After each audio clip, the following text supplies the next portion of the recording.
Hello అండి, welcome back to our channel. ఎవరైనా మన ఛానల్ని ఫస్ట్ టైం చూస్తున్నట్లయితే ప్లీజ్ సబ్స్క్రైబ్ చేయండి, లైక్ చేయండి, షేర్ చేయండి. అలాగే ఈ కలెక్షన్స్ ఎలా ఉన్నాయి అనేది కూడా కామెంట్ చేయండి కామెంట్ బాక్స్లో. మీలో ఎవరికైనా ఈ కలెక్షన్స్ నచ్చాయి అనుకుంటే ఆర్డర్ ప్లేస్ చేసే ప్రాసెస్ మీ అందరికీ తెలుసు కదండి. ఫస్ట్ స్క్రీన్ షాట్ తీసి స్క్రీన్పై కనిపిస్తున్న నెంబర్కి సెండ్ చేసి అవైలబిలిటీ చెక్ చేసి తెలుసుకున్న తర్వాత అమౌంట్ సెండ్ చేయాలి అన్నమాట. స్క్రీన్పై కనిపించే నెంబర్కి PhonePe, Google pay, Paytm 3 available ఉన్నాయండి. ఓకేనా.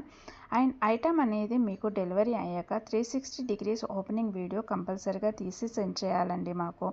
అండ్ అదర్ ఇష్యూస్ ఏమైనా ఉన్నా, మీకు రాంగ్ ప్రోడక్ట్ డెలివరీ అయినా, రాంగ్ ఐటెం వచ్చినా, డిఫెక్టివ్ ఐటెం వచ్చినా మీరు ఆ వీడియోలో చెప్పాలన్నమాట. అలా ఉంటేనే రిటర్న్ అనేది యాక్సెప్ట్ చేస్తామండి. మీరు కన్ఫర్మ్ అనుకుంటేనే ఆర్డర్ చేయండి. మీరు కన్ఫర్మ్ అనుకుంటేనే స్క్రీన్ షాట్ తీసి పంపించండి. నేను అవైలబిలిటీ చెక్ చేసి చెప్పిన తర్వాత ఆర్డర్ని ప్లేస్ చేయండి. అంతేకాని టైంపాస్కి మాత్రం ఎవరూ నాకు మెసేజ్ చేయకండి. అలా చేస్తే నేను రిప్లై ఇవ్వను. నాకు మెసేజ్ చేస్తే మీరు కన్ఫర్మ్ ఆర్డర్ అయితేనే మాత్రం నేను రిప్లై ఇస్తానండి. అవైలబిలిటీ చెక్ చేసి అవైలబుల్ అని చెప్పిన తర్వాత మీరు నాకు ఇంకా అమౌంట్ సెండ్ చేయడమే. అంతకు మించి ఏం అడిగినా కానీ టైంపాస్ వైజ్ మాత్రం నేను చెప్పను అండి. ఓకేనా. రిప్లై అనేది ఇవ్వనండి. సో ఇది నా రిక్వెస్ట్ అండి. వీడియోలో కనిపించే స్క్రీన్ షాట్స్ మాత్రమే సెండ్ చేయండి మాకు.